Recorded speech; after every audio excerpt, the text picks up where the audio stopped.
జానకి జానకి నీ బాధ పడలేనే జానకి జానకి పైన కింద మరణమే జానకి ఓకే స్టాప్ ఆగు ఆగు సత్తా ఏ క్లాస్ చదువుతున్నావు?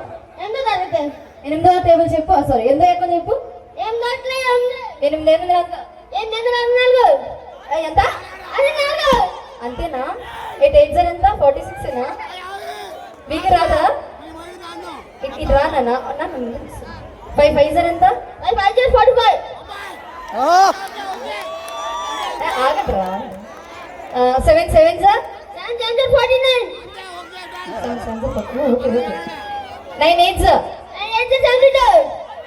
ఫెంటాస్టిక్ మెరిట్ స్టూడెంట్ అనుకుంటారా? Thank you so much. అది చూసి ఏదో అనుకున్నాను కానీ నేను స్కూల్ అయిపోయాను ఇక్కడ. బామర్ది రారా? ఇది చెప్పిన టేబుల్స్ అన్ని కరెక్ట్ అయితే ఒకసారి గట్టిగా ఓ వేసుకోండి.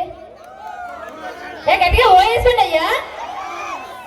ఇలాగా ఇంకా నెక్స్ట్ ఎవడైనా రావాలనుకుంటే రావచ్చు, కానీ ఇలాగైతే చాలా కష్టం. చాలా కావాలి, చాలా కష్టం. దీపం నెక్స్ట్ సాంగ్ వద్దుగానే కలవద్దు తీయు.